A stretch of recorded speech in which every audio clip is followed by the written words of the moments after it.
Christophe sur France Maghreb 2. Bonjour à tous, bonjour à toutes, j'espère que vous allez bien, en pleine forme pour cette nouvelle semaine qui débute maintenant sur France Maghreb 2, le LGF, avec et au programme de ce grand forum dans quelques instants. Affaire des sous-marins, la France a-t-elle été humiliée ? C'est ce que nous nous poserons comme question tout à l'heure. Nous parlerons aussi d'un projet de loi visant à prolonger le pass sanitaire. Ça va être présenté le 13 octobre et c'est Jean Castex qui est à la manœuvre. On en parlera aussi de ce fichage ethnique illégal par le site F de Souche qui a fait beaucoup réagir. Et d'ailleurs, Faiza Ben Mohamed qui sera avec nous, qui est dans ce fameux fichier, donc révélé par des journalistes en fin de semaine dernière. On en parlait d'ailleurs il y a quelques instants avec Maître Hassan Boukhalifa, avocat au barreau de Paris et de Marseille. Pour m'accompagner aujourd'hui, alors je dois dire que Sabrina Nouri, qui devait être avec nous aujourd'hui, a ce qu'on appelle un petit problème de santé qui est très courant en ce moment, si vous voyez ce que je veux dire.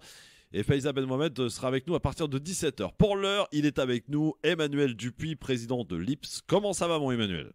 Ça va très bien, Christophe. Bonjour aux auditeurs et auditrices. Et je me réjouis de les retrouver, mais je me désole de ne pas être en plateau avec vous. Je m'en excuse.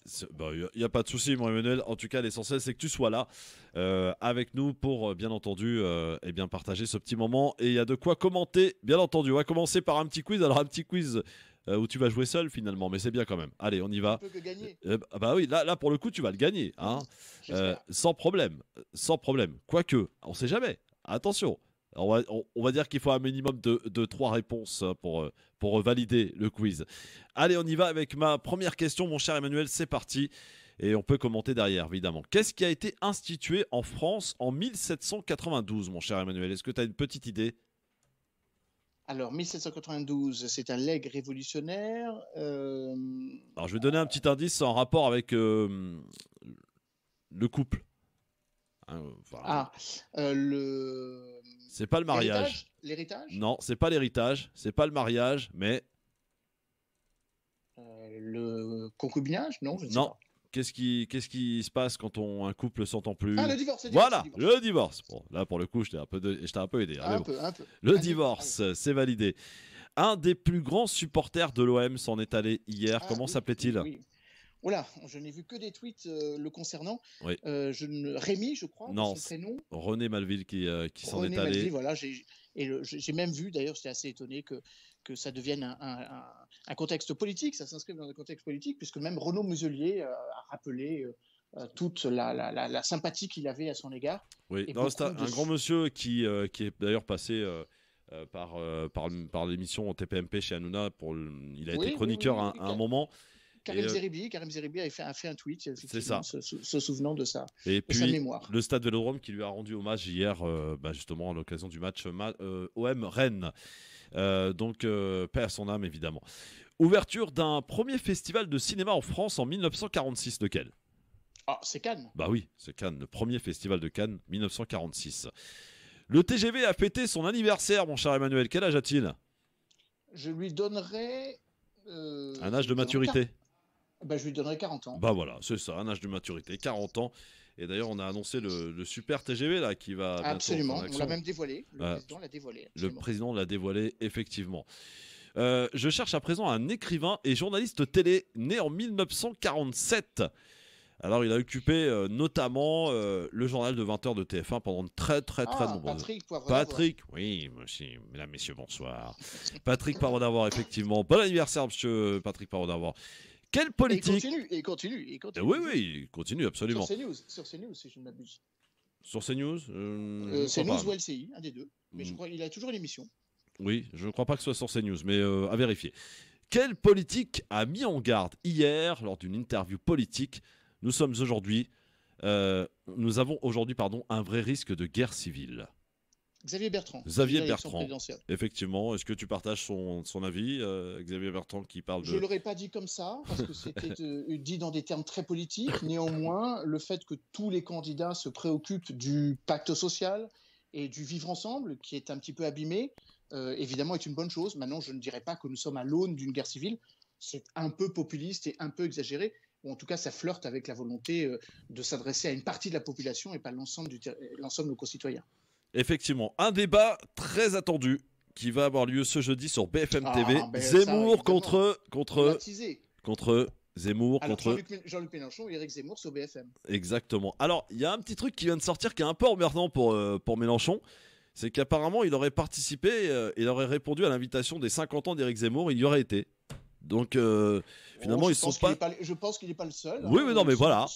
Souvenons-nous que Emmanuel Macron, quand Éric Zemmour avait été agressé Oui. dans la rue, avait pris son téléphone pour apporter son soutien à Oui, mais Éric Zemmour. c'est quand même pas pareil, Emmanuel. Pardon, mais quelqu'un qui se dit idéologiquement totalement opposé. Mais vous savez, il y a pas Christophe, il n'y a pas beaucoup enfin, comment dire. Il y a néanmoins quelques lignes de convergence. La question de la République, la question de l'importance de la Révolution française dans la manière dont on a tué la royauté et instauré la République. L'importance de la laïcité sont des facteurs qui rassemblent des républicains ou des intégristes républicains de droite comme de gauche.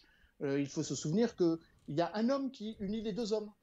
C'est Jean-Pierre Chevènement, lequel je crois, et Jean-Luc Mélenchon et Éric Zemmour ont un attachement très particulier, ou en tout cas partagent le même respect vis-à-vis du personnage. Est-ce que tu vas regarder, Emmanuel, le débat ? Je vais regarder, j'espère pouvoir regarder, mais je crains malheureusement d'être pris par des médias étrangers pour commenter l'actualité internationale qui préoccupe, je vous l'accorde, beaucoup plus nos partenaires étrangers que le débat très franco-français, la guerre Picot-Colline entre des candidats, dont un n'est même pas encore déclaré candidat à l'élection présidentielle. Très bien. Dans un instant, le plus du LGF, c'est Macron qui a invité 300 harkis à l'Elysée. La France a reconnu et demandé pardon officiellement aujourd'hui par la voix de son président. Sauf qu'il y avait quelques harkis qui étaient en colère et qui ont interrompu, vous l'entendrez, le discours de Macron ce matin. Quelle symbolique justement par rapport au timing, etc. On en reparle avec Emmanuel Dupuis qui est avec nous et surtout on va parler de l'affaire des sous-marins pour le coup. Est-ce que la France a été humiliée ? C'est la question que je vous poserai. Avis auditeur au 01 40 33 9000 avec Emmanuel Dupuis qui sera rejoint à 17h par Faiza Ben Mohamed pour parler de ce fameux fichage ethnique illégal du site F de Souche. 354 personnalités, dont Tarek Mami d'ailleurs, qui fait partie de ce fichage. Il est fiché comme étant et plusieurs autres chroniqueurs. Exactement. Nasser Lagili, Philippe Bouriaki, Audrey Pronesti, etc., etc. Restez avec nous, soyez bien fidèles au France Maghreb 2 et au LGF avec Emmanuel Dupuis avec nous aujourd'hui sur France Maghreb 2. Le LGF sur France Maghreb 2, merci d'être avec nous en direct, bien sûr, avec Emmanuel Dupuis qui est avec nous en ce lundi. Emmanuel, d'abord aussi, ça a fait l'actualité, c'est tombé hier soir. C'est le casting du deuxième tour de cette primaire écologiste qui aura lieu donc la semaine prochaine et qui opposera Yannick Jadot arrivé en tête, mais les scores sont très serrés. C'est un petit peu l'information de ce premier tour. On n'attendait pas en tout cas des scores aussi serrés. Quant au casting final, bon, c'était attendu. Yannick Jadot 27, Sandrine Rousseau 25. Ce sont là deux visions qui vont s'opposer au deuxième tour. Emmanuel, un petit commentaire là-dessus sur. Oui. Alors, j'ai un retour. Vas-y. En fait, je recommence. Donc le résultat est beaucoup plus serré que ce qui était attendu. C'est étonnant à plus d'un titre. Premièrement, Sandrine Rousseau fait un très bon score, alors que ce sont deux candidats Europe Écologie Les Verts. Donc ça, c'est un élément important, c'est-à-dire que la primaire qui s'était ouverte à d'autres candidats a permis de diversifier l'offre. C'est le cas avec Delphine Batho, avec Jean-Marc Governatori, qui je crois tous les deux sont venus sur le plateau de LGF, et puis avec Éric Piolle, qui incarne un écologisme municipal qui était un petit peu différente de l'offre proposée par Sandrine Rousseau. C'est un peu la surprise pour Piolle qui arrive en 4e position. Oui, c'est la surprise parce qu'on pensait qu'il aurait été en fait le sparring partner de Yannick Jadot. Dit autrement, le fort score de Rousseau est étonnant. Il est étonnant parce qu'elle a un discours qui est très radical. Et il est très radical et très à gauche, finalement très écolo. Enfin, l'écologisme de combat ou l'écologisme activiste. Donc, d'une certaine façon, c'est à la fois une bonne et une mauvaise nouvelle pour les écologistes, c'est-à-dire que la diversité se fait forte dans ce mouvement, mais c'est une mauvaise nouvelle pour Yannick Jadot parce qu'il a toujours prôné un discours beaucoup plus ouvert, beaucoup moins radical, beaucoup plus centriste ou social-démocrate d'une certaine manière, un discours un peu tout comme les Verts allemands l'ont porté et avec Annette Barenbock qui pourrait peut-être le 26 septembre prochain être une surprise à l'occasion du renouvellement, enfin de l'élection de la future chancelière, des élections législatives allemandes, on voit que c'est deux lignes différentes, une ligne écolo radicale et une ligne écolo beaucoup plus ouverte, qui avait du reste réussi à Europe Écologie Les Verts, les meilleurs scores étant portés par Yannick Jadot lors des élections européennes, si je ne m'abuse, autour de 13-14% à vérifier exactement. Donc ça, c'est étonnant. L'autre réussite, enfin l'autre surprise, c'est le bon score de Delphine Batho, qui est une militante socialiste, enfin une députée ex-socialiste, et qui arrive en montrant que à un moment ou à un autre, il faudra que l'Europe Écologie Les Verts ou que le candidat écologiste trouve le moyen de s'inscrire dans une plateforme de gauche, ou en tout cas d'une plateforme dans laquelle il y aura sans doute des rapprochements avec le Parti socialiste, peut-être pas avec la France insoumise, peut-être pas avec le Parti communiste. En tout cas, il y a là une réflexion sur la place que pourrait jouer Europe Écologie Les Verts vis-à-vis ou en complément du Parti socialiste. Et Sandrine Rousseau est plus France insoumise compatible que le reste. Voilà. Et donc disons que le discours de Jadot, qui du reste était aussi celui d'Éric Piolle, l'amènerait à être dans un dialogue avec Olivier Faure, renouvelé premier secrétaire du Parti socialiste, de facto soutenant la candidature de Anne Hidalgo, alors que Sandrine Rousseau, dans sa radicalité, la rapprocherait de la France insoumise, voire même de Fabien Roussel du Parti communiste. Voilà, en tout cas, il faut dire aussi que Delphine Batho et Éric Piolle aussi ont des scores extrêmement serrés, ils sont à 22 tous les deux. 22-23, donc c'est très très serré. Qui in fine a bien fonctionné. Hein. Ouais. On s'attendait à avoir les débats ont été de bonne qualité, hein, par contre, Emmanuel, il faut le signaler.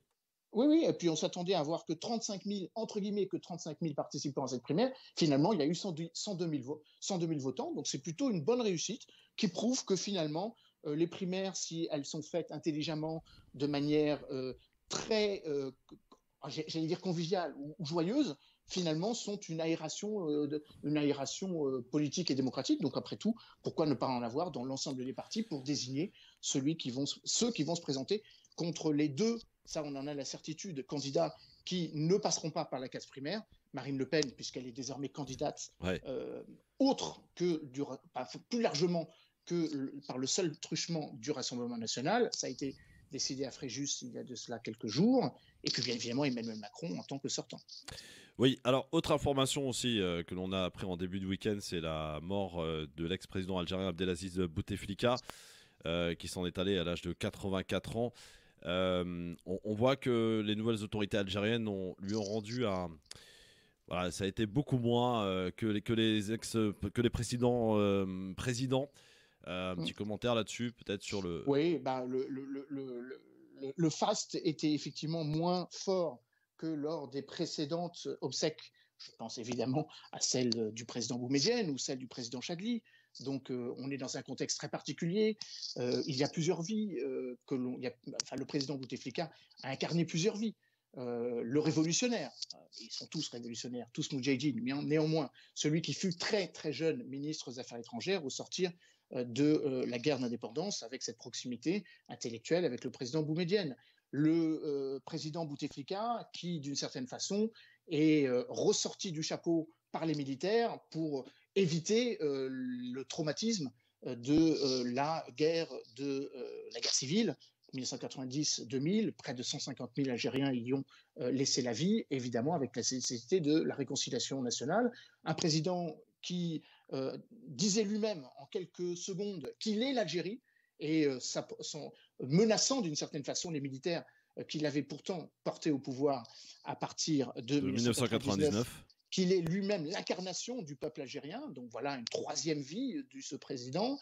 Quatrième vie, le président activiste entre 1999 et 2019. Donc la présence, à l'occasion de la présidence Bouteflika, c'est 5 mandats, sans doute un de trop du reste, suite à son AVC, si je ne m'abuse, en 2016 ou 2017. Un président qui, en s'arrogeant un pouvoir que les Algériens ne voulaient plus finalement lui concéder, a remis en cause un peu toute cette belle filiation du révolutionnarisme africain, l'ensemble des mouvements post-révolutionnaires. Je pense notamment à Nelson Mandela, qui, quand il est venu en Algérie, a dit que l'Algérie était son pays. L'ANC a été soutenue activement financés, hébergés. Ce fut le cas aussi des révolutionnaires de l'OLP, donc du Fatah de Yasser Arafat. Ce fut le cas aussi d'autres mouvements révolutionnaires, le Frélimo du Mozambique, l'UNITA en Angola. Bref, Alger était vraiment la Mecque des révolutionnaires. Donc ça aussi, c'est un élément dont il faut tenir compte. Et puis le dernier soubresaut du président Bouteflika, celui de sa famille, ou disons j'allais dire le péril familial, ou l'image un peu dévastatrice d'une famille prédatrice. Il y a deux Bouteflika, le président et son frère, et d'une certaine façon le symbole honni d'une Algérie corrompue qui, durant la dernière décennie, a littéralement, ce n'est pas moi qui le dis, c'est le Irak et les Algériens qui le manifestent comme tel, volé une partie des richesses de ce pays qui aurait dû bénéficier à la population algérienne avant de bénéficier au clan autour de Bouteflika et de ceux qui le servaient. En tout cas, je parlais d'hommage mitigé, donc le drapeau en berne et 3 jours de deuil. 3 jours de deuil, donc voilà. Oui, mais néanmoins, le cœur n'y était plus de la part des nouvelles autorités, et d'une certaine façon, le président Tebboune, qui lui-même arrivait en rupture à partir de décembre 2019, ne pouvait pas s'inscrire dans la continuité du président Bouteflika, d'où une sorte de gêne particulièrement éloquente suite donc au décès du président Bouteflika. Oui, tout n'est pas acheté quand même dans le bilan de Bouteflika, il faut le dire, en tout cas dans les premières années. La concorde civile, etc. Donc voilà. Il est arrivé au pouvoir en 62, donc il est l'Algérie, il est l'incarnation de toutes les complexités de cette Algérie qui a évité que la guerre civile ne se poursuive, qui a évité que les islamistes prennent le pouvoir, qui d'une certaine façon a porté les espoirs, comme je le disais, de beaucoup de militants révolutionnaires, de militants anticoloniaux pour la reconstruction d'une Afrique panafricaine, et en même temps, comme je le disais, des zones d'ombre, la corruption, la gabegie financière, les accusations portées par la justice algérienne sur un certain nombre de cas emblématiques de corruption, la Sonatrach, le gaz algérien. Donc il était porteur de tout ça. C'était un homme complexe, et les hommes complexes doivent être pris dans leur totalité et pas seulement par petits bouts. Très bien. Le plus du LGF à présent, c'était ce matin, le président Macron a convié 300 harkis, où la France a reconnu et demandé pardon à toutes ces personnes qui ont combattu aux côtés de la France et qui ont été pour le coup abandonnées. Un discours qui a été interrompu par des harkis en colère. Je propose d'écouter un extrait. Alors Emmanuel, malheureusement, tu n'auras pas le retour, mais les auditeurs vont pouvoir écouter. Et on en reparle évidemment 2 minutes durant, juste derrière. Écoutez ce qui s'est passé ce matin. Cette loi n'aura pas vocation à dire ce qu'est l'histoire ou la vérité. Parce que je crois profondément que ça n'est pas le rôle d'une loi. C'est le travail des historiens, une fois encore. Je vous entends depuis tout à l'heure, madame, parler à voix haute, y compris quand celles et ceux qui défendent vos causes sont là. Et c'est pour cela aussi, je sais que les colères sont irréconciliables, mais si vous m'autorisez,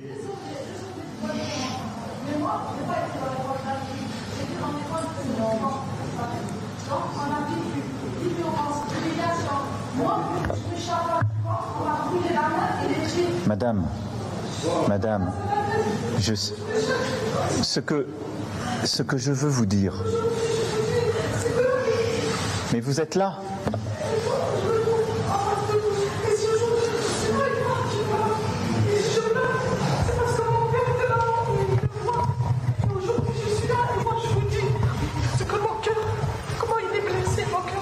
Mais je le sais. Il n'y a pas que mon cœur, parce qu'il y a le cœur de tout le monde et de ceux qui sont morts, de ceux qui sont suicidés. Mais ce dont nous parlons aujourd'hui. On est ici comme des mendiants en train de. On a marre d'être insulté. Non. On a marre d'être insulté. Vous, aujourd'hui, vous nous dites. Je vous connais. Et puis vous moi je vous ai préparé un courrier aussi. Mais dans ce que vous exprimez, madame, ce qu'exprime Vous avez fait des monsieur... promesses, monsieur Macron, vous m'avez fait des promesses. Oui, Vous mais m'avez je fait fais pas des promesses, non, monsieur Macron. je fais pas de promesses en l'air, mais il y a quelque chose. Je vais aller voir les journalistes, je vais lire les... Non, monsieur. Monsieur Macron, vous m'avez fait des promesses. Mais... Si vous permettez une seconde. Mais venez. Mais vous voyez, juste, il y a quelque chose. Non, mais asseyez-vous. Asseyez-vous. Voilà un extrait de ce qui s'est passé ce matin, donc un discours interrompu par des harkis en colère. Évidemment, ce matin à l'Élysée, Emmanuel. Que dire de cette reconnaissance et de ce pardon que Macron a formulé au nom de la France aujourd'hui? Est-ce qu'il n'y a pas un problème de timing là pour le coup?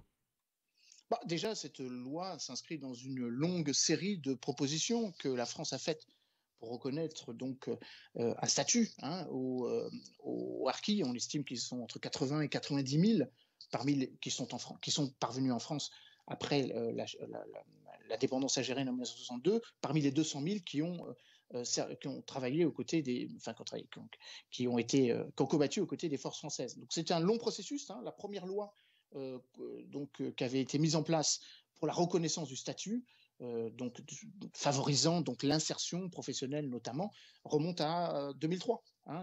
D'où cette date symbolique du 25 septembre, date à laquelle le président est intervenu. Donc la question des harkis est finalement, comme l'a dit le président, il l'a dit dans des mots très, très forts, l'histoire de déchirure, l'histoire d'une double déchirure, une déchirure avec la France et une déchirure évidemment avec l'Algérie. Je crois que le timing n'était pas vraiment... n'était pas prévu. Ce qui était prévu, c'était effectivement d'honorer cette loi ou de proposer cette loi à l'horizon de la fin de la mandature, le 25 septembre, date de reconnaissance donc du statut des harkis tel qu'a été mis en place à l'époque par le président Chirac. Ce que je retiens surtout, c'est la politique. C'est que le président fait de la politique. D'un côté, il balance ou il fait du en même temps. La commission Stora, visant à, d'une certaine façon, éponger les blessures entre la France et l'Algérie, avec les résultats que l'on connaît, demi-réussite, la reconnaissance du rôle de la France dans un certain nombre de cas de torture emblématiques, évidemment, hélas, évidemment condamnable, je pense notamment à Maurice Audin, et puis de l'autre, il contrebalance en donnant quelques éléments de satisfaction pour une population dont on sait que le vote est très majoritairement conservateur.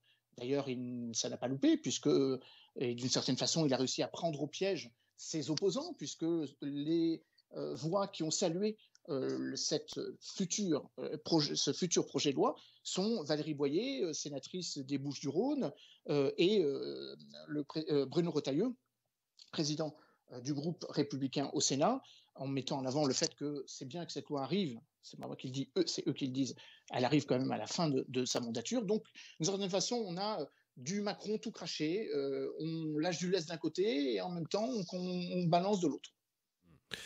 Voilà, sur ce que l'on pouvait dire donc, sur ce qui s'est passé ce matin. Dans un instant, la France était humiliée dans l'affaire des sous-marins. Le Drian, qui était l'invité du journal de 20h de France 2 samedi soir, a eu des mots très forts. Il parle de rapport rompu. On a fait un rappel d'ambassadeur. On en reparle dans un instant sur France Maghreb 2. Le LGF sur France Maghreb 2. Merci d'être avec nous en direct avec Emmanuel Dupuy, qui sera rejoint dans quelques minutes par Faiza Ben Mohamed. On parlera notamment de ce fameux fichage ethnique illégal du site F de Souche, qui n'a suscité d'ailleurs aucune réaction du ministre de l'Intérieur. On en reparlera tout à l'heure. Pour l'heure, Emmanuel Dupuy est avec nous, président de l'IPS, et pour parler de l'affaire des sous-marins, ce fameux contrat de 56 milliards, si je ne m'abuse, cher Emmanuel.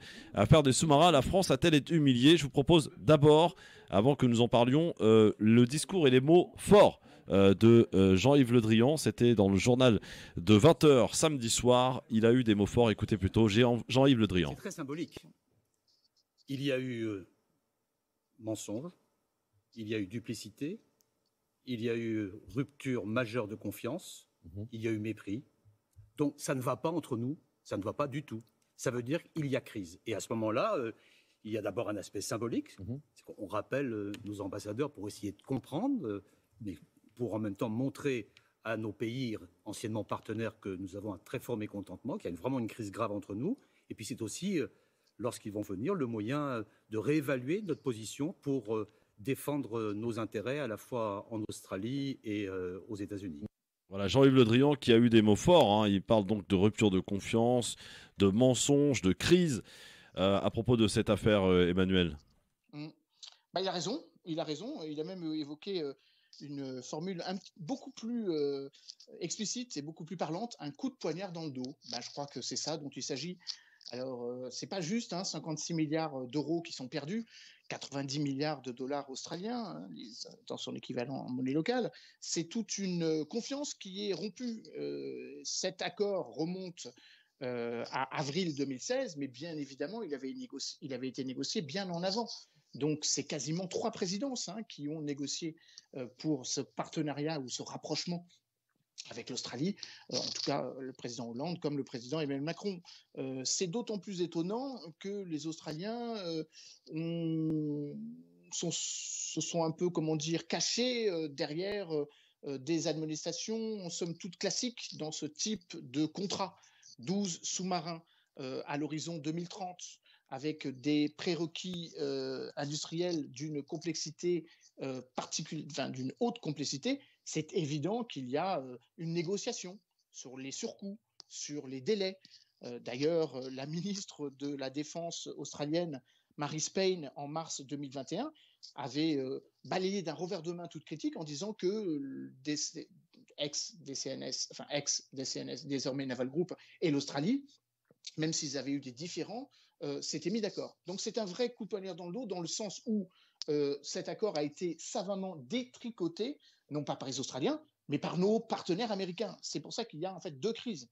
Il y a la crise de confiance et la parole non respectée, mais après tout, dans le monde industriel, ça arrive, et donc du coup, ça occasionnera des compensations financières, avec le cas des bateaux que la France, des BPC, des bateaux de projection, de commandement, que la France n'a pas voulu in fine vendre à la Russie. Il y a eu des compensations, nous avons dû payer des compensations à la Russie, c'est la même chose, l'Australie devra nous verser des compensations.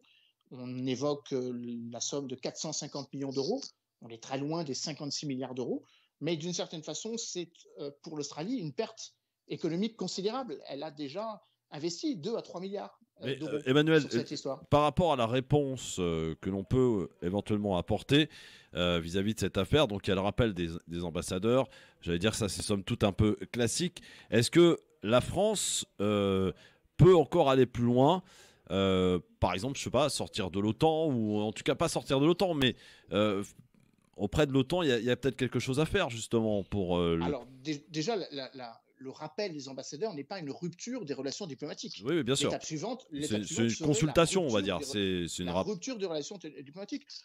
Il est fréquent que les ambassadeurs soient rappelés pour consultation. La France l'a fait avec l'ambassadeur de France en Italie en 2019, car elle était particulièrement courroucée de l'immixtion dans la vie politique nationale du mouvement Cinque Stelle, Luigi Di Maio, et de Maurizio Salvini, qui avait critiqué la position française vis-à-vis des Gilets jaunes, ce qui avait valu donc un rappel de notre ambassadeur. Nous avons rappelé notre ambassadeur en Turquie, justement pour signifier au président Erdogan que son activisme en Méditerranée orientale était une ligne rouge sur laquelle la France n'entendait pas céder. Et comme vous le savez, l'Espagne et le Maroc ont rappelé mutuellement leur ambassadeur, tout comme d'ailleurs juste avant les ruptures diplomatiques, le Maroc et l'Algérie. Donc la prochaine étape serait des ruptures diplomatiques. On n'en est quand même pas tout à fait là. C'est un acte déjà symboliquement fort. Depuis que la France et les États-Unis ont des relations diplomatiques, depuis 1676, aucun ambassadeur français, aucun ambassadeur américain a été rappelé, même dans les périodes les plus dures. Je pense notamment au moment où la France accusait les États-Unis donc d'activisme au sein de l'OTAN. L'étape, effectivement, comme vous le disiez, Christophe, serait que potentiellement nous fassions comme le général de Gaulle et que nous signifions notre courroux aux Américains en ressortant de l'OTAN, pas forcément en sortant de l'OTAN. La France n'est jamais sortie de l'OTAN, mais en 1966, nous sommes sortis du commandement militaire intégré que nous avons réintégré par le biais d'une décision prise par Nicolas Sarkozy. Donc, c'est vrai que la France a encore la capacité de dire que nous ressortons du commandement militaire de l'OTAN. Néanmoins, je pense qu'on n'atteindra pas ce sommet, ce paroxysme de la relation diplomatique entre la France et les États-Unis, car après tout, ça léserait non seulement les États-Unis, mais nos partenaires de l'OTAN, les autres partenaires de l'OTAN. Néanmoins, il y a quelque chose que nous sommes en train de faire, c'est de bloquer l'accord de libre-échange entre l'Union européenne et l'Australie et la Nouvelle-Zélande, qui avait singulièrement avancé puisqu'on était au 3e tour des négociations depuis 2020, accord qui avait été mis sur la table à partir de 2018. Clément Beaune, le ministre des Affaires européennes, a été très clair en disant que les conséquences de cette rupture d'engagement industriel entre la France et l'Australie sur le nucléaire, enfin sur la livraison donc des 12 sous-marins, non pas nucléaires, mais diesel et électriques, auraient donc des conséquences. Et pour l'instant, la France essaye de convaincre ses partenaires européens qu'il ne faut pas avancer vers la signature de cet accord commercial. Est-ce qu'on peut clairement aujourd'hui poser la question, deux questions d'abord. Est-ce que la France a été humiliée dans cette affaire? Est-ce qu'on peut parler d'humiliation? Et surtout, que pèse la France justement par rapport à ses partenaires, notamment américains? On a l'impression pas grand-chose. La France a été humiliée, mais elle a été humiliée 2 fois. Elle a été humiliée par l'Australie, qui, in fine, a répondu à une demande américaine. Les Américains nous ont sortis du jeu. C'est-à-dire que ce n'est pas un autre concurrent qui a obtenu le marché. Nous étions 3 à être concurrents en 2016, les Allemands, avec une offre à peu près équivalente de la société TKMS, les Japonais, avec une offre proposée par Mitsubishi Kawasaki, et pas les Américains. Donc la double humiliation, c'est que tous ceux qui avaient candidaté finalement se retrouvent dans la situation où ils sont eux-mêmes débordés par l'offre américaine qui est sortie du chapeau et qui est une offre qui a été créée, entre guillemets, exprès, à dessein, pour repositionner l'Australie comme dépendant d'une coopération quasi exclusive avec les États-Unis. D'ailleurs, cela occasionne bien d'autres difficultés. L'offre française était une offre non proliférante, électrique, diesel. L'offre américaine est une offre nucléaire. On troque 12 sous-marins à propulsion classique pour 8 sous-marins à propulsion nucléaire, rompons tous les accords de non-prolifération. L'Australie et les États-Unis sont membres du traité de non-prolifération. L'Australie a signé ce qu'on appelle les traités de Rarotonga, mettant en avant depuis 1985 le fait qu'en Pacifique, nous devions aller vers une zone exempte d'armes de destruction massive. Et alors que l'on parle d'un traité d'interdiction des armes nucléaires, les États-Unis viennent juste de relancer la course à l'armement et singulièrement remettre le nucléaire là où tout le monde voulait l'en sortir. Souvenons-nous, nous Français, parce que c'est un sujet qui nous a particulièrement touchés, en 1985, nous avons rompu nos relations diplomatiques avec la Nouvelle-Zélande, tout simplement parce que nous avons coulé un bateau qui s'opposait aux essais nucléaires auxquels nous avons mis fin en 1996. Donc, d'une certaine façon, on est dans une logique absolument schizophrène. Les Américains veulent nous entraîner vers un soutien au moratoire sur le nucléaire iranien, et en même temps, ils relancent la course nucléaire en Asie Pacifique et singulièrement dans le Pacifique et dans l'océan Indien Sud. Les Américains vont nous entraîner dans une guerre qui ne dit presque pas son nom, mais dont on peut penser que les Américains y pensent très sérieusement vis-à-vis de la Chine, alors qu'il me semble qu'il n'y a pas un consensus européen pour désigner la Chine comme l'adversaire, en tout cas militaire, que les Américains voudraient y voir. Vos appels au 01 40 33 9000 pour savoir si, selon vous, la France a été humiliée dans cette affaire, et puis les conséquences aussi de cette perte considérable de combien de sous-marins d'ailleurs? Je crois qu'il y en a 12, c'est ça? 12. Enfin, 12. Nous avions proposé 12, les Américains ont proposé 8. Ouais, c'est ça. 56 milliards quand même, c'est pas rien. Donc voilà. Houssen est avec nous. Bonjour Houssen. Salut Christophe, salut tout le monde. Moi, je voudrais revenir sur les conséquences de ce contrat. Les conséquences, oui. Voilà, parce que dans ce jeu, je pense que l'Iran n'aurait plus jamais confiance aux États-Unis et à l'Occident concernant cette histoire de contrat rompu qu'ils veulent renégocier. Je ne sais pas qu'est-ce que vous en pensez, M. Dupuis. Oui, non, mais moi je partage le point de vue. Il m'entend le Oui, il vous entend bien sûr. Oui, non, je partage ce point de vue, mais j'irai même plus loin que vous. c'est pas l'Occident c'est pas l'Iran qui n'a plus confiance dans l'Occident, c'est le monde entier qui a plus confiance dans les États-Unis. Comment, d'une certaine façon, peut-on dire que les Européens, les États-Unis sont là pour, entre guillemets, via l'OTAN, protéger l'Europe des menaces auxquelles elle est confrontée? Pour un certain nombre de pays d'Europe de l'Est, le caractère hybride du conflit que la Russie veut engager vis-à-vis d'elle. Comment peut-on croire que les Américains vont lever ne serait-ce que le petit doigt pour aller défendre ses partenaires contre un adversaire, la Russie, que les États-Unis estiment beaucoup moins dangereux que la Chine? Je ne suis pas du tout certain que les 29 autres membres de l'OTAN, en comptant la France, je mets la Grande-Bretagne de l'autre, les 28 autres membres de l'OTAN, en mettant de côté la Grande-Bretagne et la Grande-Bretagne et les États-Unis, sont dans la même perception du danger auquel nous devons faire face. L'OTAN est une structure de sécurité collective, mais pas de sécurité exclusive. L'OTAN n'est pas là pour aider les États-Unis à entrer en guerre contre la Chine. Voilà, Hussein. Et contre l'Iran, accessoirement aussi. Merci beaucoup, Hussein. 01 40 33 9000 pour nous donner votre avis. Alors, les conséquences, justement, de cette perte, cher Emmanuel, quelles sont-ils? C'est de la confiance. Nous ne pourrons plus faire confiance non seulement aux Américains, mais d'une certaine manière. Je le dis moi-même de manière trop diplomate. Nous nous rendons enfin compte que le président Joe Biden est le président de 350 millions d'Américains. Et que le président Joe Biden, comme le président Donald Trump, et comme ses 45 autres prédécesseurs, est avant tout le président des Américains. C'est ça. Alors, il y a Faiza Ben Mohamed qui vient d'un instant de nous rejoindre. Je la salue. Bonjour Faiza. Bienvenue, chère Faiza. Donc oui, alors quelles sont les conséquences? C'est déjà une perte de confiance entre partenaires d'alliances collectives, mutuelles. Oui, exactement. Donc on parlait évidemment de cette... Oui, on parlait de cet accord rompu, donc évidemment avec quand même Jean-Yves Le Drian, qui a eu des mots très très forts. Pour le coup, Emmanuel, on rappelle, donc il parle de mensonges, il parle de confiance rompue. Est-ce qu'il y a une différence entre l'administration Trump et l'administration Biden, justement, dans cette affaire? Non, pour une raison simple, c'est que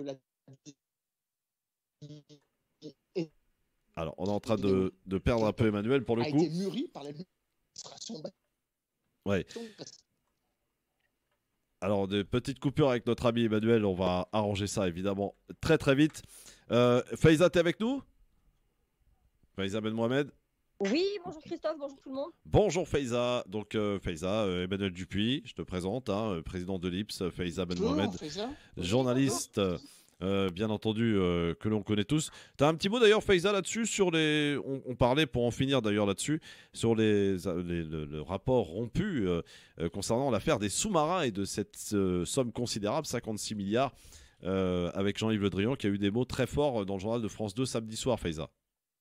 Il a eu des mots très forts, mais on sent bien que, en vérité, on a l'impression que c'est comme si il y avait un peu l'honneur en fait qui avait été atteint, un peu une espèce d'humiliation, un truc qui relève un peu de l'insupportable. Il l'a dit, il y a quelque chose d'insupportable dans la posture de Joe Biden, dans sa manière d'annoncer les choses de manière solennelle, comme si il se félicitait de quelque chose. Il a fait état, en plus, il a eu vraiment, il a beaucoup insisté parce que si vous avez bien regardé le traitement médiatique qui a été fait de ça pendant 48 heures. Les chaînes d'infos en continu et l'ensemble des médias français se sont focalisés sur cet épisode, c'est dire l'importance qu'avait ce contrat pour la France et c'est dire aussi l'ampleur de la crise, puisque pour que 3 jours plus tard, on en parle encore avec l'annulation notamment de la visite entre la ministre des Armées Florence Parly et son homologue britannique, dans le cadre aussi de cette annulation de contrat, c'est que la France, elle est vraiment... affectés même, je dirais, ils se sont sentis un peu humiliés. Après, moi, j'avais interviewé vendredi Pascal Boniface sur la question et il me disait, en fait, les gens paraissent surpris du fait que finalement, l'Amérique, elle continue de fonctionner comme elle a toujours fonctionné et ça lui paraissait pas étonnant, même si nous, ça a pu nous paraître étonnant parce qu'on se dit Joe Biden n'a pas les méthodes de Trump. Mais finalement, pour les spécialistes, ça n'avait pas l'air si étonnant que ça, en vérité, la posture américaine. Du coup, affaire à suivre. Parce que je pense affaire à suivre. Effectivement, on en parlait avec Emmanuel Dupuis, président de l'IPS, on le rappelle. Alors, on va parler maintenant d'un autre sujet. Ça a été révélé également ce week-end. C'est ce fameux fichage ethnique illégal, rappelons-le, par ce site d'extrême droite, F de souche. 354 personnalités, je crois, si je ne m'abuse, figurent dans ce fichier, dont quelques noms que l'on connaît ici, Nasser Lajili, Audrey Pronesti, Philippe Bouriaki, Faiza Ben Mohamed, Tarek Babi aussi, qui est fiché par le site F de souche. Alors moi, ce qui m'interroge, quand même, au-delà de la gravité quand même de ce fichage, c'est que pour l'heure, sauf si je me trompe, et là peut-être que vous allez me corriger, il n'y a eu aucune réaction du ministre de l'Intérieur, Darmanin, Gérald Darmanin, pourtant qui aurait pu quand même prendre la parole là-dessus, dénoncer un petit peu ce fichage. Les médias n'en ont fait que très peu de couverture. Là encore une fois, c'est deux poids deux mesures, quoi. Pour le coup, encore une fois, c'est des gens qui sont qualifiés d'islamo-gauchistes. C'est quand même une accusation extrêmement grave, d'un terme d'ailleurs qui ne veut rien dire, mais bon, sauf pour les ignorants. Quoi qu'il en soit, on poursuit donc dans ce fichage. Je veux dire qu'aujourd'hui, il y a des sites d'extrême droite qui fichent des gens par rapport à leur idéologie. Alors en plus, c'est rangé par catégorie. Vous avez des journalistes, des militants, des avocats, des partis politiques, hein, quasiment toute la France insoumise, mais aussi Europe Écologie Les Verts. Faiza, quelle a été ta première réaction lorsque tu as vu que tu étais dedans? Surprise d'abord ou pas? Non, surprise d'être dedans, non, pas du tout. Pas du tout, parce que c'est pas la première fois que mon nom apparaît par rapport à mes activités militantes contre l'islamophobie, évidemment. C'est pas la première fois que mon nom apparaît dans des listes. Après, ce qu'il y avait aujourd'hui de choquant, en vérité, c'est pas tellement cette appellation d'islamo-gauchisme, parce que au fond, on sait très bien que ce concept d'islamo-gauchisme, il n'a pas été uniquement distillé par l'extrême droite. Hein. Il faut rappeler un petit peu qu'il y a encore quelques mois, en fin d'année scolaire, en début d'été dernier, ce concept d'islamo-gauchisme, il a été validé au plus haut niveau du gouvernement par notamment la ministre de l'Enseignement supérieur, Madame Frédérique Vidal, qui elle-même a souhaité diligenter une enquête sur la question de l'islamo-gauchisme à l'université. Donc le fait qu'il y ait cette thématique de l'islamo-gauchisme, c'est pas quelque chose qui est surprenant, et même l'absence de réaction de Gérald Darmanin, elle en dit non. En vérité, ces termes-là, ils sont repris donc au plus haut sommet de l'État. Et donc, il ne peut pas non plus désavouer la politique même du gouvernement, parce que là, on parle beaucoup de l'extrême droite, mais le gouvernement a une responsabilité dans le fait que ce qualificatif il soit aujourd'hui complètement banalisé. Et ce qu'il y a après, ce qu'on peut pointer dans ce que tu disais, Christophe, c'est évidemment le deux poids, deux mesures, c'est-à-dire qu'on a fiché des gens sur la base de leur religion, de leur opinion politique, de leur activité professionnelle, de leur activité syndicale. Et ça, c'est illégal. Les journalistes. Et oui, bien sûr. Et les journalistes, mais c'est pas n'importe quel journaliste. J'ai envie de dire, c'était des journalistes qui sont quand même engagés, qui sont tous à gauche ou à l'extrême gauche. Donc, il y a là aussi un fichage idéologique en vérité. Alors ça tombe bien, Faiza, que tu dises ça. Justement, Tarek Babi. Donc ça veut dire que vous êtes de gauche, monsieur Babi. Bonjour d'abord, bienvenue. Bonjour, je ne devais pas intervenir. Je suis dans le studio pour des raisons administratives, comme dirait l'autre. Oui, mais vous êtes dedans. Vous êtes fiché, donc vous êtes de gauche ou d'extrême gauche alors, dites-moi. Alors, moi, je veux dire que je suis dedans malgré moi, comme dirait le fameux cycliste là, donc à l'insu de moi-même. Et quand j'ai lu les échanges, bonjour Faiza, bonjour Emmanuel, puisque j'interviens d'une manière impromptue. Voilà, j'ai été à la fois, je dois être normand d'il y a 15 ou 20 générations, donc français de souche. J'ai été à la fois surpris et pas surpris de voir mon nom figuré. Ce qui m'a étonné, c'est pas le fait que mon nom soit figuré parmi 354 personnes, toutes respectables pour moi, mais c'est de voir la qualité au titre de laquelle je suis affiché journaliste et le nom de ma radio, de notre radio qui apparaît. Ils auraient pu mettre activiste, gauchiste, islamiste, ça m'aurait pas touché, mais le fait de faire le lien entre la profession de la personne, le nom de la radio, qui, après vérification, n'apparaît nulle part.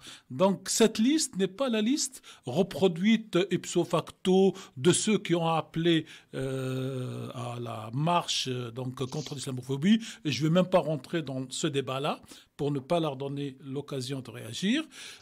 En tout état de cause, moi, quand je signe, je ne signe jamais au nom de la radio. Je signe Tarek Mami, journaliste. J'engage ma personne. Et le fait d'apparaître là viole pour moi, au-delà de tout ce qui a été dit par les uns et par les autres, un article de la Constitution et non pas un article de la loi pénale. L'article de la Constitution qui dit « Pour appartenance supposée à une ethnie ou une race, si vous voulez, on a enlevé le mot race, ou à une religion. » Donc si je suis nommé, je ne suis pas nommé parce que je suis de gauche, bien que je sois de gauche et j'assume, mais une gauche idéaliste, pas la gauche que nous voyons aujourd'hui au Parti Socialiste d'aujourd'hui, de Hollande, de Valls, parce que si être de gauche, c'est être Valls, je suis anti-gauche et anti-Valls.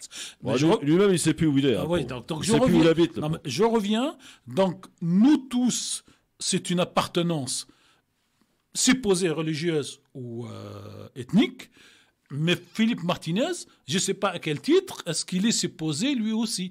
Et donc cet amalgame permettra à la CNIL qui s'est autosaisie, à mon avocate Maître Besma Maghribi, que je remercie ici, d'introduire, donc aller sur les écritures aujourd'hui. Et moi, j'ai une démarche particulière, parce que je vais dire, ils peuvent dire que je suis de gauche, ils peuvent dire que je suis musulman, mais je ne les autorise pas à me coller cette affiche islamo-gauchiste sur laquelle il y a un débat. On ne peut pas d'un côté nous imposer dans les médias mainstream la notion d'absence d'islamophobie, parce que ça serait je ne sais pas quoi, et imposer à nous tous, avec, comme l'a dit Faiza, je la remercie pour ce rappel, une ministre qui fait une enquête sur ce terme. Ouais. Et donc c'est à ce titre que je suis, comment dire, à moitié surpris, et que j'engage l'annonce ici sur France Maghreb 2.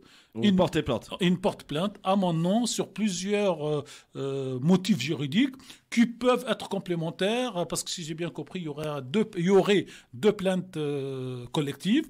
Une de Maître Arié Halimi, qui lui-même est cité d'ailleurs dans la liste, et l'autre au nom de l'ancien CCF qui a changé de nom. Et il y aura la mienne, et il y aura d'autres. Et moi, hier, j'ai eu des personnalités... français de souche, parce qu'il faut faire de la provocation, qui m'ont appelé, un Christophe, un François, et d'autres qui m'ont appelé, ils me disent Tarek, si tu y vas, nous on est prêts à aller avec toi, parce que nous ne nous retrouvons pas dans la terminologie islamo-gauchiste. Voilà un petit peu. Faiza, tu déposes plainte toi aussi de ton côté ? Oui. Alors moi, pour des raisons purement organisationnelles, hein, qui sont, c'est pas pour faire genre, j'ai pas le temps, mais j'ai vraiment pas le temps de m'en occuper, donc je me suis jointe à la plainte collective qui va être déposée par Arié Halimi. J'ai mandaté, j'ai fait un mail pour le mandater en mon nom également. Donc je me joins à cette plainte-là parce que j'ai pas le temps de faire quelque chose d'autre, quelque chose de plus. Après, de toute manière, il l'a très bien dit, Tarek Mami, c'est que en vérité, c'est vrai que la question de ce terme d'islamo-gauchisme, elle doit poser question parce que ce terme, il est controversé à la base. Il n'est pas controversé pour ce qu'il signifie, il est controversé par l'usage qu'en font les politiques.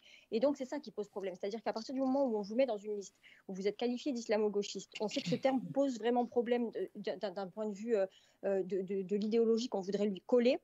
Et c'est là qu'on rentre non seulement dans la diffamation pour un certain nombre de personnes, voire même toutes, et en plus, c'est une espèce d'atteinte à la probité des personnes. Quand on fiche Tarek Mami en tant que patron de radio, on ne le fiche pas en tant que Tarek Mami, le père d'un tel ou le monsieur, quoi, tu vois, et on le fiche. Et le fait d'apposer le nom de la radio, c'est aussi tous, en fait, tous vous, salariés de la radio, je pense voilà, à toi Christophe, à d'autres animateurs. Laisse-moi tranquille, moi je suis pas dedans. Hein. Laisse-moi tranquille. Ils m'ont oublié, moi. Non, mais c'est aussi vous mettre dans un lot, ça veut dire que vous faites partie d'une radio qui est embarquée dans une controverse. Et en réalité, vous tout seul, après, par capillarité, on pourra vous accuser de telle ou telle chose parce que, voilà, proche d'un tel, on sait comment elle a raison, Faiza. Des facilités.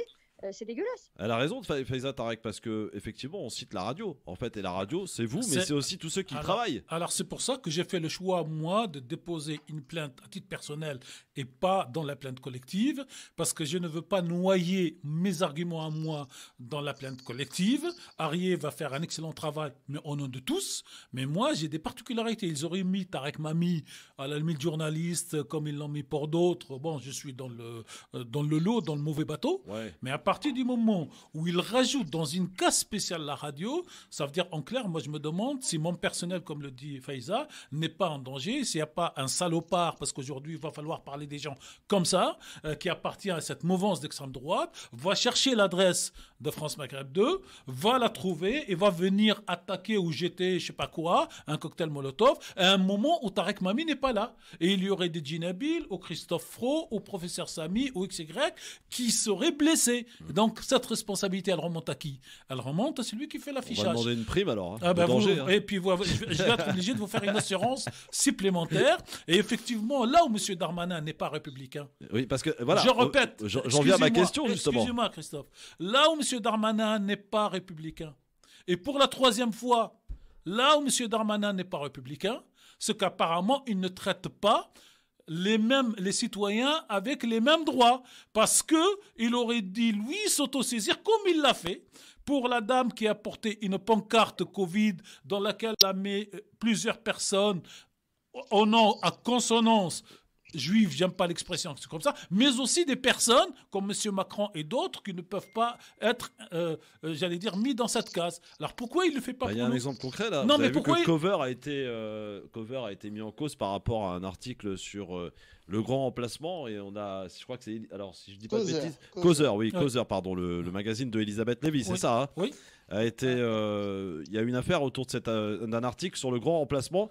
Et je crois j'ai cru voir le nom de Elisabeth Borne, c'est ça la ministre, Emmanuel, voilà. Tu me confirmes? Et puis je m'excuse auprès d'Emmanuel parce qu'on a l'impression que Faiza et moi, on a accaparé un petit peu cette partie de l'échange. Non, mais vous êtes concernés, c'est voilà, ça. Parce qu'on est concernés, mais j'allais dire pour moi, c'est une problématique franco-française. C'est pas une problématique de Faiza.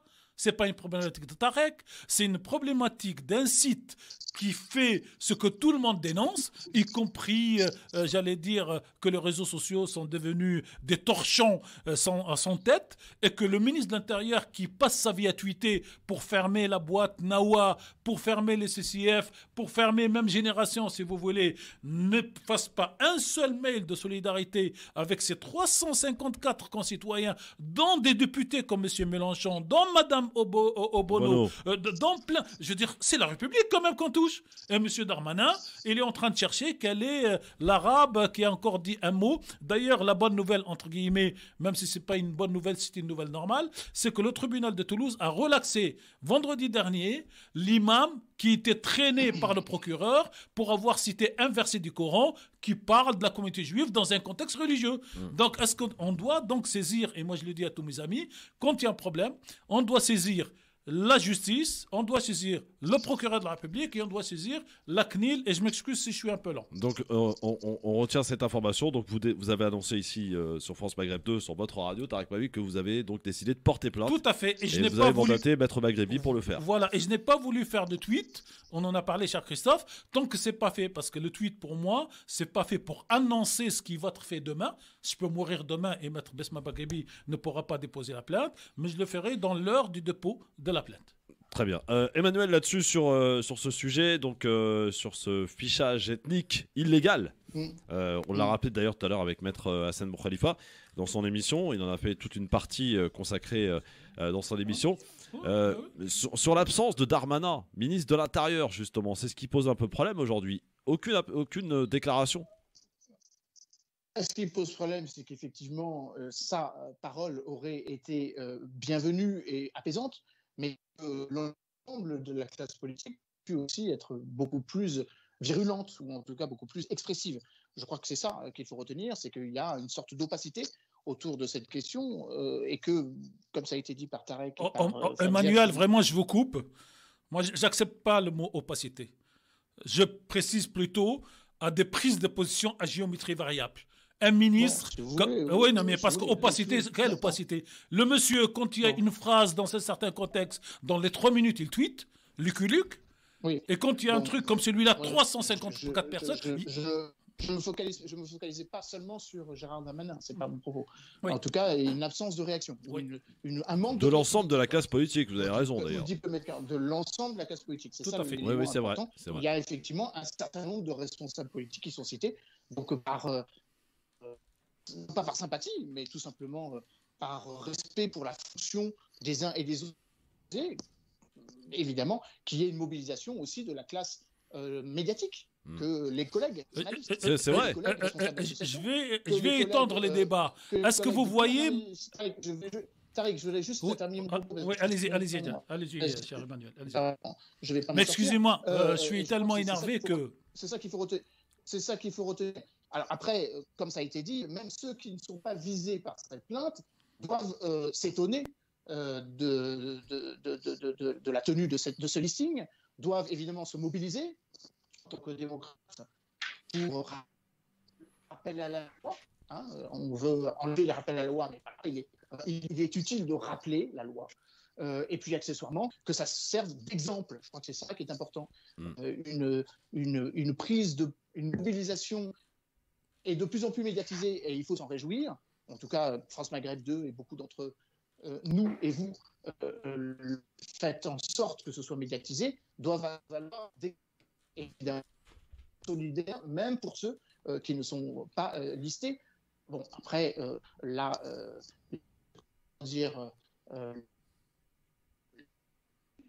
c'est assuré. Oui, c'est un petit peu assuré. On a des petits problèmes de liaison avec toi, Emmanuel. On va régler ça dans un instant. On va continuer d'ailleurs ce débat et poser cette question justement qu'on pose sur la table aujourd'hui avec Faiza, Tariq Mami et Emmanuel Dupuis, ici présent. Cette absence de réaction, on parlait de la classe politique, on peut aussi parler des journalistes qui n'ont absolument pas, vous savez, dans les rendez-vous politiques du week-end, il n'y a eu aucune question sur ce sujet, aucune, au personnel politique qui passe à leur micro. Là aussi, ça en dit long aussi sur ce que... Oui, Faiza. Aucune. Et Christophe, ce qu'il faut soulever, c'est que, bon, il n'y a pas de réaction de la part des confrères journalistes, il n'y en a absolument aucune, c'est-à-dire qu'en fait, j'ai envie de dire qui ne dit mot consent. Et au-delà de ça, il y a aussi le fait qu'il y a des représentants de la nation qui sont fichés dans cette liste, qui ont quand même des députés. On a quand même 577 députés. Il n'y a pas aujourd'hui, à ce jour, un seul député qui ne soit pas fiché et qui ait dénoncé le fichage de ses collègues. Donc là aussi, en tant que représentant de la nation, est-ce qu'aujourd'hui, on a des représentants qui peuvent être comme ça, traînés dans la boue? Je pense essentiellement aux élus de la France Insoumise, les députés qui sont tous sur cette liste honteuse. Et puis, il faut le souligner aussi encore, parce qu'on ne l'a pas encore dit, mais Tariq Mami a lancé la question du risque sécuritaire que représente cette liste. Il faut rappeler que le site F de Souche, dont est membre l'un des fondateurs de la milice dissoute Génération Identitaire, financée elle-même par un homme qui a commis un double attentat dans 2 mosquées à Christchurch l'année dernière, pose clairement problème. Ouais. C'est-à-dire qu'on a des gens qui ont fait partie de milices dissoutes, financées notamment avec de l'argent de terroristes, qui sont aujourd'hui engagés dans ce site F de Souche, qui nous listent, qui prétend ensuite avoir recopié une liste alors que c'est faux. Tariq Mami l'a dit, on a rajouté même des détails personnels sur chacun, à savoir par exemple pour le cas de M. Mami, on a rajouté sa qualité professionnelle, on a rajouté la radio pour laquelle il travaille. Donc en plus de ficher et des personnes de manière illégale, on y rajoute des informations sensibles, des informations qui représentent aujourd'hui un risque sécuritaire. Ouais. Donc la question du silence de Gérald Darmanin, elle est gravissime. Elle est gravissime. On en reparle dans un instant, si vous permettez, on balance la pub, et puis on est de retour très vite avec vos appels au 01 40 33 9000. C'est vraiment un 2 poids 2 mesures dans cette affaire qui est criant. Autant on parle de causeur et de cet article du grand remplacement, autant on ne parle pas du tout de ce site F de Souche dans les médias. Tout de suite. De retour dans le LGF sur France Maghreb 2 avec Faiza Ben Mohamed, avec Emmanuel Dupuis, président de l'IPS, Faiza Ben Mohamed, journaliste, et Tariq Mami aussi qui nous a rejoint parce qu'on parle de ce fichage du site F de Souche. Français de Souche, ça veut dire. Christophe, j'ai vu de la lumière, je suis rentré. Quoi. Oui, voilà, c'est ça. Vous avez bien fait d'ailleurs. Puisque vous faites partie de cette liste de 354 personnalités politiques, avocats, journalistes, militants à figurer dans cette liste. Alors vous auriez donc ce point commun, tous d'être islamo-gauchistes. Alors moi je vais faire de la provocation interne. Est-ce qu'on voit dans un restaurant Philippe Martinez, le patron du site El Kenz, Tariq Mami et Edoui Plenel en train de dîner ensemble entre amis? On m'avait entendu, Bah, Christophe. oui, je vous ai entendu, je Oui. sais pas. Moi, Ouais, non, mais donc, je veux dire, ne fais pas de la. Non, mais quand on fait des listes, j'allais dire, il faut aller chercher un minimum de fils conducteurs, des trucs, de machin. Ah bah ils l'ont trouvé eux, vous êtes islamo-gauchiste, c'est tout. Non, mais bon, justement, et donc le débat au tribunal portera, moi je serai là avec mon avocate, si on me donne la parole, sinon mon avocate, demandera au responsable de ce site de définir islamo-gauchiste, où est-ce qu'il a trouvé ça dans le bouquin, et qu'il s'explique. Et quand il dit, parce qu'il commence à s'entraîne ou s'entraîne, je sais pas comment il s'appelle, à s'autodéfendre, oui, merci Faiza, il commence juste à dire, j'ai reproduit une liste, on lui dit, monsieur, quand vous reprenez une liste et que vous ne la reproduisez pas à l'identique, vous y ajoutez des spécificités, donc le but n'est pas le même. Oui, alors Jamel est avec nous, 01 40 33 9000. Jamel, bon, toi, t'es un auditeur, t'es tranquille, t'es pas fiché, toi, hein, tout va bien. Enfin, on sait jamais. Pas par F de souche. On sait jamais, hein. On sait jamais, hein. Non, mais justement, j'ai vérifié parce que moi j'ai halluciné. Bonjour déjà bonjour. Non, mais je suis tombé sur Twitter et je sais pas comment. Bim, un grand truc. Je vois le truc, je fais mais et je vois Monsieur Mami, je vois Faiza, je vois différentes et je vois le truc. Je dis je retweet ou je retweet pas et ça m'a semblé tellement irréel que j'ai décidé de pas retweeter. Voilà. Mais moi personnellement, ça m'a choqué. Et comme l'a dit Monsieur Mami juste avant, alors. Monsieur Sautarel a tenté de minimiser en disant bah oui, non, ça vient juste d'un collectif de pro-migrants dans le but de mettre en place une carte interactive, blablabla. Mais moi, ce qui me choque, c'est qu'il y a une première liste et il y a une deuxième liste. Il y a quand même une deuxième liste où on a imposé des mentions. Islamo-gauchiste, islam, et là, je suis désolé, c'est du chichage et la CNIL a raison d'enquêter et j'espère qu'il va avoir quand même des sanctions qui sont prises parce que F de souche, c'est des violents. Hein. Faiza l'a dit tout à l'heure, génération identitaire, c'est une partie de ça et il y en a d'un peu plus obscurs dedans. Maintenant, c'est une liste qui tourne depuis il y a une présence de liste depuis quelques temps. Et ça a été, c'est M. Bouaf qui a publié la liste, même si ça date d'un petit peu avant. Mais c'est quand même, moi je trouve ça choquant qu'on ait ça et qu'il y ait deux poids, deux mesures. Ouais, deux poids, deux mesures, c'est ce qu'on évoque. J'ai du mal à. Et quand je vous dis, quand je suis tombé là-dessus, j'ai dit, c'est quoi ça? Incroyable. Et deux poids, deux mesures. Et l'expression l'utilise de M. Mami tout à l'heure, je me m'en tampon dessus, je signe quitte à finir sur notre liste. Moi, je valide. C'est deux poids, deux mesures et c'est dégueulasse. On le voit d'ailleurs sur certaines émissions du PAF. Merci mon Jamel. 01 40 33 9000 évidemment pour parler de ce sujet dont on ne parlera pas ailleurs. Hein. Voilà, faut chercher pour trouver, mais on va pas en parler dans les médias, en tout cas de cette information qui est quand même somme toute assez grave. De ficher des gens, ça rappelle une époque peu glorieuse. Faiza, je crois que tu voulais rajouter un truc.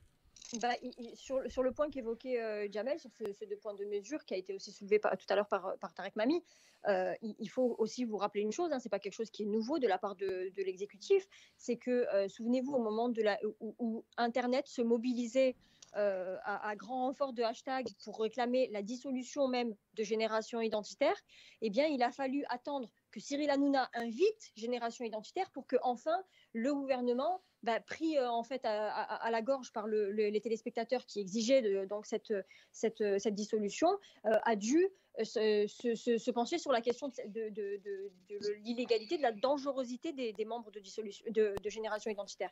Donc à partir de là, on se rend bien compte que ce gouvernement, il est en quelque sorte otage des buzz qui sont provoqués sur les réseaux sociaux, des buzz médiatiques. C'est-à-dire que tant qu'on n'aura pas d'invitation, en fait, au final, il faut le dire clairement, tant que Cyril Hanouna n'aura pas invité F de souche pour aller dire qu'il y a un scandale, eh bien, nous n'aurons pas de réaction ni de Marlène Schiappa, ni de Gérald Darmanin.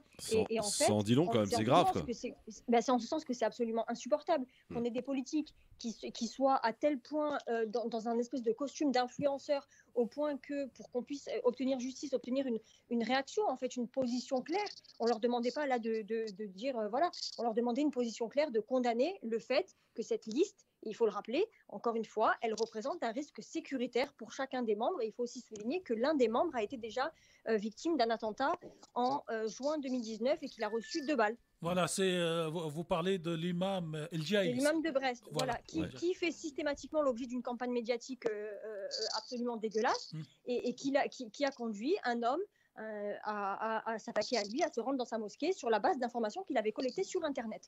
Donc le risque sécuritaire est là.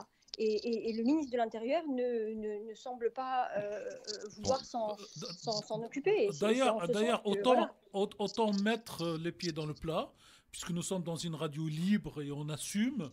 Je n'ai pas vu non plus, je le dis clairement, aucun responsable pseudo représentant la communauté musulmane à tous les titres qui a pris position, aucun recteur, aucun grand imam, aucune personnalité qui publie des livres au nom de l'islam, religion de tolérance. Ils sont où, les pseudo-représentants de cette communauté, puisqu'il y a le mot islam dans cette liste? C'est vrai. Et je vais en profiter.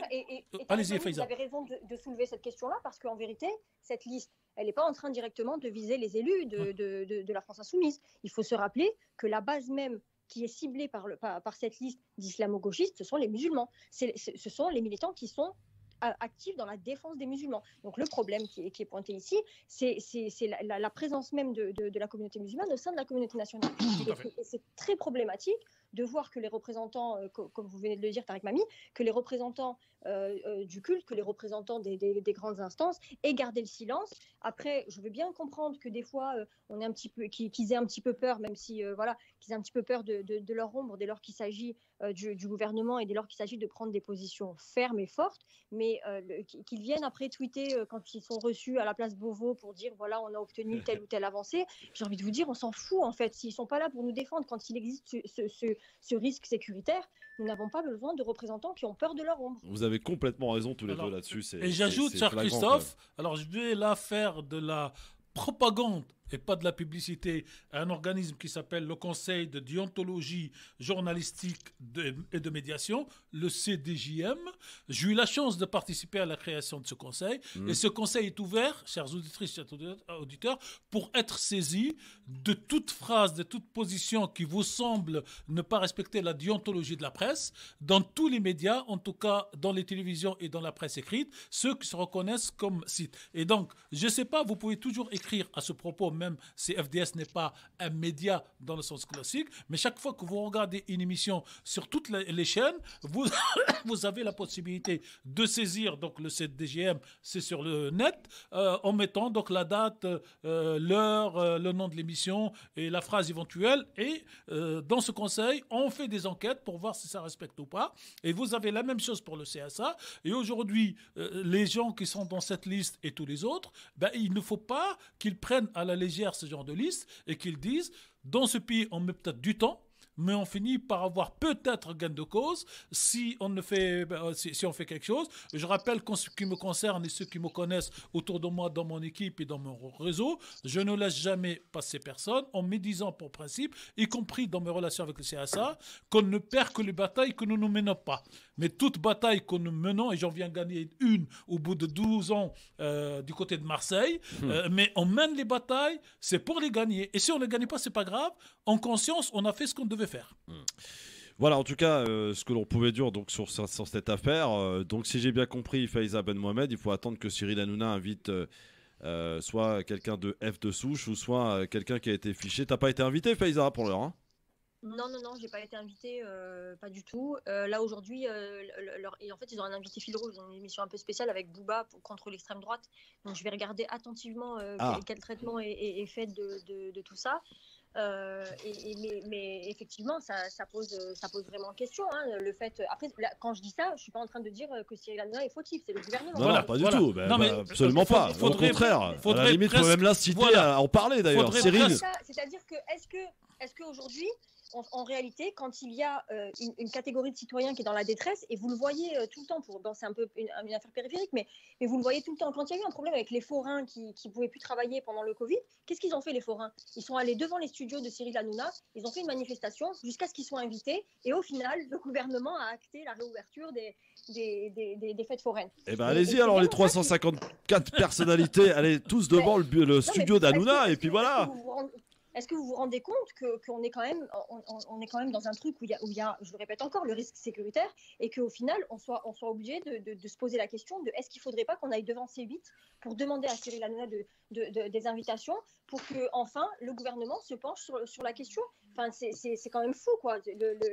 En plus, il y a eu un buzz Christophe, sur je les peux réseaux réagir sociaux. par ça Bien sûr, Emmanuel. Alors, Emmanuel Oui, Dupuis, alors, vas-y. ouais, alors moi, je partage pas du tout ce point de vue. Hein. Il faut faire attention, hein. Ne pas rentrer dans le piège de penser que c'est une émission de télévision qui va régler un problème qui doit être réglé juridiquement. Et d'une certaine façon, c'est un petit peu diluer la responsabilité des uns et des autres, de penser que c'est à travers un passage sur C8 sur Hanouna, c'est bien plus grave que ça. Cher, Oui, cher mais Emmanuel, t'as donné un exemple. cher Emmanuel, alors là, vous avez pris le contre-pied de ce que fait du Faiza, je vais prendre le contre-pied de ce que vous dites. Moi, je dis, c'est, c'est plat, c'est entrée, plat et dessert. C'est justice, CNIL, Darmanin et Hanouna. Et quelque part, faut maintenant, faut quelque part. Non, excusez-moi. Et je voulais en venir là. C'est quelque part, merci Cyril Hanouna, qui a pu, dans ce pays, réveiller à plusieurs reprises, qu'on soit d'accord avec l'homme ou l'émission ou pas, mais à plusieurs reprises, il a été le seul à faire ce genre donc j'allais dire d'initiative. Je peux même juste, Emmanuel, rajouter que quand le gosse de 6 ans, excusez-moi, le gosse de 6 ans qui est arrêté par une police municipale parce que sa mère n'a pas payé 800 €, c'est pas madame la ministre, je sais pas laquelle, qui a sorti de sa poche 800 € pour calmer et pour payer. Donc, les gens sont ce qu'ils sont avec leur qualité et leur défaut. Et si, dans la France d'aujourd'hui, il n'y a que Cyril Hanouna et pas Monsieur Pro et pas Monsieur Mami et pas Monsieur Fro, Pro et Fro, ça fait deux, qui invitent. C'est pas les mêmes, hein. Non, c'est pas les mêmes. Autant les remercier. Donc, je veux dire, Cyril Hanouna n'est pas l'ABCD de la démocratie française, mais aujourd'hui, il y participe quand tous les autres se taisent. Voilà. Emmanuel. Bon, je ne serai pas là pour défendre Hanouna ou évidemment, vous ne me trouverez pas sur ce terrain-là. Je dis juste que quelque chose d'aussi grave doit garder une solennité dans la réponse. Oui. Et qu'il ne faut pas rentrer dans le piège médiatique de Moi, dire... je suis entièrement d'accord avec toi, il faut en parler, et c'est comme ça que ça va s'arrêter. Ça s'arrêtera par l'exemplarité et la gravité de la mesure qui est prise. C'est vrai. Tout. Et c'est très bien qu'on en parle médiatiquement, mais accessoirement, c'est parfaitement accessoire. Oui. Moi, je suis entièrement d'accord avec le point que tu viens de soulever, Emmanuel, et vraiment, je pense qu'effectivement, la sanction, elle doit tomber juridiquement parlant. On engage aujourd'hui des poursuites pénales, et c'est tant mieux, et heureusement que tout le monde se mobilise sur ce point-là. Seulement, en fait, ce que je disais, c'est pas que c'est Cyril Hanouna qui va régler juridiquement le problème.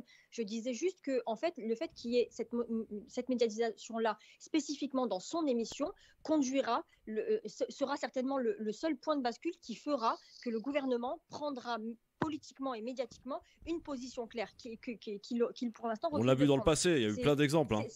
C'est juste sur la position du gouvernement que je disais que l'exécutif était... C'est triste d'ailleurs, c'est triste d'en arriver à ce constat, mais il est vrai, je vais dire Emmanuel, il y a eu plusieurs exemples où effectivement le gouvernement s'est saisi de ces affaires parce qu'ils ont été révélés par cette émission-là, par cet animateur-là, qui a pris la décision d'en parler dans son émission. On a vu que les Gilets jaunes, il a été d'ailleurs le premier à les recevoir sur pas mal de sujets. Il a été précurseur. Les hôteliers. Oui, les hôteliers, ils ont obtenu satisfaction. Je veux dire, parce qu'ils sont passés par son émission et des ministres sont même d'ailleurs venus par la suite parler de l'affaire qui a été révélée par Hanouna. C'est triste d'en arriver là, mais c'est un constat que l'on fait aujourd'hui, cher Emmanuel. Voilà. Je ne me satisfais pas de cette dilution. Mais personne s'en satisfait, mais voilà. Je la constate. C'est ça. Bon, en tout cas, on va suivre cette affaire de près. Donc, ce qu'il faut retenir, amis auditrices, auditeurs, c'est que effectivement ce site F de souche, on va pas trop lui faire la pub, en tout cas français de souche, hein, vous avez bien compris à qui on a affaire, a fait un fichage ethnique totalement illégal, rappelons-le, de personnalités, 354 personnalités. Il y a plusieurs copains et copines qui figurent dans cette liste de gens cités. Faiza, Tarek Mami, Nasser Lajili, parce que bon, il a été militant en France Insoumise, Philippe Bouriaki, qui est chez Europe Écologie Les Verts, Audrey Pronesti, qui a peut-être eu le tort entre guillemets pour eux, attention, de signer cet appel contre la lutte contre l'islamophobie et cette manifestation de 2019. Voilà, puis on en connaît encore évidemment plein d'autres qui font partie de cette liste. Et je peux vous dire que Taha Bouabs, on peut penser ce qu'on veut du personnage, il est victime d'insultes racistes absolument gravissimes depuis la révélation de cette affaire. C'est terrible avec des tendances absolument dégueulasses qui apparaissent sur Twitter. Enfin, vraiment, on a l'impression que ce réseau social Twitter est fréquenté par les fachos de ce pays et ça fait vraiment très peur. Mais comme je le dis et je le répète ici, l'extrême droite en France n'aura jamais le bon rôle. Et ça, il faut se le dire et il faut toujours combattre ces idées. Et quand je vois que BFM TV se fait aujourd'hui l'écho d'un débat entre Mélenchon et Zemmour. 5 jours à l'avance. Non, mais attendez, c'est pire que ça. C'est qu'aujourd'hui, on apprend que Mélenchon a été invité à l'anniversaire de Zemmour. Donc, s'il vous plaît, bon, voilà. Il a été invité aux 50 ans de Zemmour, là, il y a peu de temps. Mélenchon s'y est rendu. Bon, voilà, ils vont avoir quelques désaccords ensemble. Ça sera jeudi. C'est très médiatisé. C'est pour faire du buzz, tout simplement. Bon, j'espère que M. Mélenchon parlera de cette affaire, d'ailleurs, lors du débat, parce que lui, il est nommé dans cette liste. Oui, tout à fait. Bon. Dans un instant, le pass sanitaire. Le pass sanitaire, alors on nous dit qu'on pourrait avoir quelques allègements parce que la situation s'arrange, s'améliore dans notre pays. Sauf qu'on apprend en même moment qu'il y a un projet de loi qui va être présenté le 13 octobre prochain. C'est Jean Castex qui est au travail à la manœuvre concernant la prolongation de ce pass sanitaire au-delà de la date limite. Je crois que c'est le 15 novembre. Voilà qui va poser quelques problèmes parce que je crois, et si je ne dis pas de bêtises, Tarek Mami, Emmanuel et Faiza, que le Conseil constitutionnel avait statué pour son pass sanitaire parce qu'il était à titre exceptionnel et de durée limitée. Alors là, ça risque de poser des problèmes un peu juridiquement parlant. On en reparle si vous voulez bien dans un instant pour la suite de ce LGF.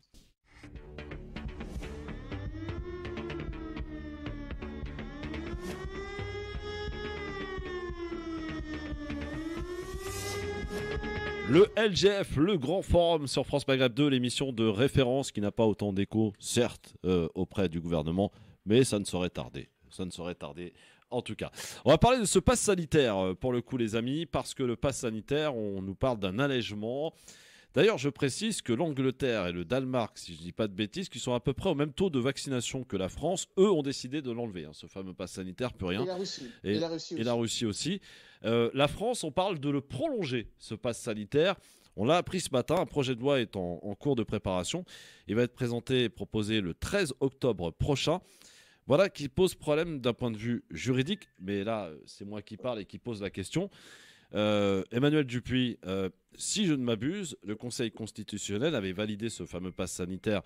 On s'en rappelle, c'était en juillet dernier, fin juillet dernier, par son caractère justement limité. Et aujourd'hui, on parle d'une possible prolongation de ce pass sanitaire. Est-ce que là, ça ne va pas poser problème au Conseil constitutionnel d'un point de vue juridique d'abord ?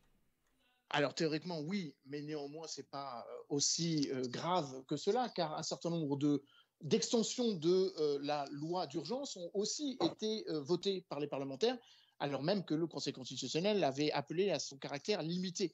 Donc c'est une saillie de plus à notre équilibre institutionnel.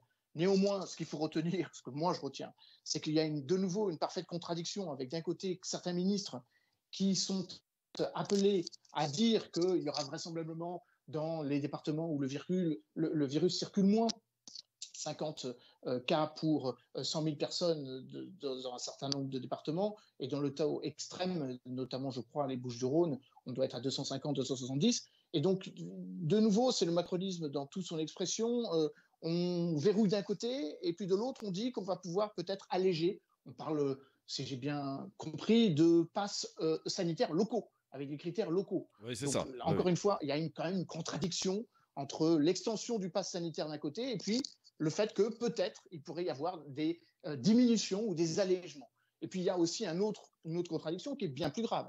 C'est que, alors même que des personnels soignants sont sanctionnés, le ministre de la Santé évoque 3000 cas, vraisemblablement les syndicats hospitaliers et du personnel soignant disent que c'est beaucoup plus que ça, on en vient à dire que finalement le pass sanitaire c'est plus tellement aussi important que par le passé. Donc je crois qu'il y a encore une fois, il y a un maquillage politique qui m'interroge sur la cohérence de tout ça. Bien évidemment, il faut se réjouir davantage que se plaindre du fait que 97% du personnel soignant est vacciné, 90% des Parisiens le sont, et pas focalisé sur les 3% ou les 10% qui ne le sont pas. C'est déjà exceptionnel qu'en si peu de temps, on ait pu atteindre un taux de vaccination fort.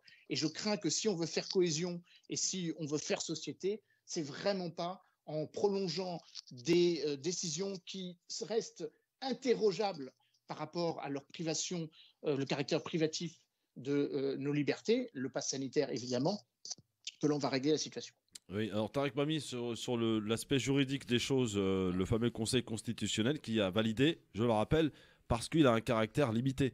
Oui, mais sur le plan constitutionnel ou juridique, ça ne pose aucun problème, parce que le renouvellement lui-même... Mais est-ce que les avocats vont pouvoir justement s'appuyer là-dessus? Oui, mais ça ne changera rien, parce que la prolongation va être, elle aussi, en temps limité, en espace limité, donc on va rester dans ce concept. Moi, ce que j'ai envie de faire une boutade pour dire deux choses. La première, c'est que le président Macron fait du en même temps en permanence, et ça affole beaucoup de gens qui n'arrivent pas à suivre, et de compléter la phrase d'Emmanuel, et pour dire que le président Macron fait de la cohérence dans l'incohérence, parce que moi, à titre personnel, je suis arrivé dans des cafés où la personne de loin, il me dit, monsieur, montrez-moi de loin votre QRD pour accéder à mon local, et d'autres, vous rentrez, vous installez, vous commandez, vous mangez, vous demandez rien. Les gens sont perdus, et c'est cette incohérence qui permet aux uns et aux autres de naviguer, et au gouvernement de dire j'ai gagné. Et effectivement, je ne sais pas s'il faut s'en féliciter ou s'il faut s'en plaindre.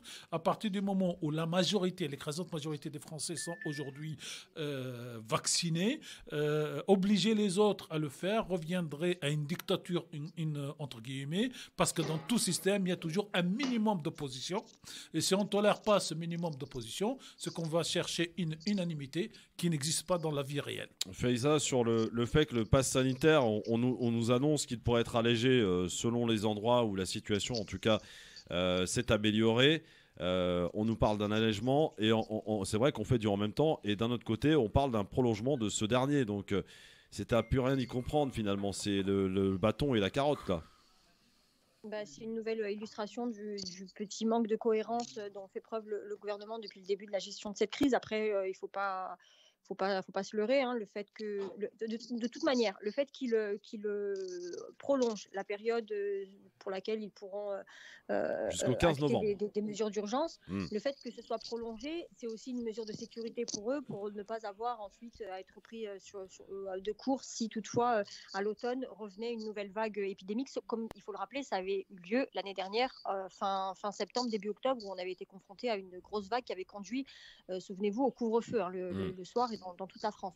Donc après, voilà. Mais après, il faut mettre aussi en perspective avec un certain nombre d'annonces. Aujourd'hui, a été annoncé par le laboratoire Pfizer le fait que le vaccin ARN messager donc de Pfizer BioNTech était sûr et sans risque pour les enfants entre 5 et 11 ans. C'est-à-dire qu'aujourd'hui, le vaccin, il ne représenterait pas de danger pour les enfants de 5 ans. Et moi, ce que je crains, c'est qu'au-delà de cette prolongation de l'état d'urgence sanitaire, on vienne nous dire dans quelques semaines que les enfants sont eux aussi désormais soumis à cette obligation vaccinale.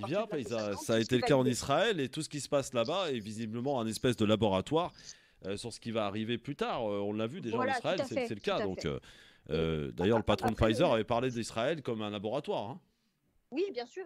Et de toute manière, c'est pour ça que je pense que c'est pas forcément utile de se focaliser sur le fait qu'ils vont prolonger l'état d'urgence sanitaire. De toute manière, ils trouveront toujours l'arsenal législatif disponible pour le faire. Donc, que ce soit que pour l'instant, le Conseil constitutionnel ne l'ait accepté que sous réserve qu'il soit provisoire, ils trouveront de quoi justifier une prolongation. Et j'ai envie de dire, dans un sens, c'est logique.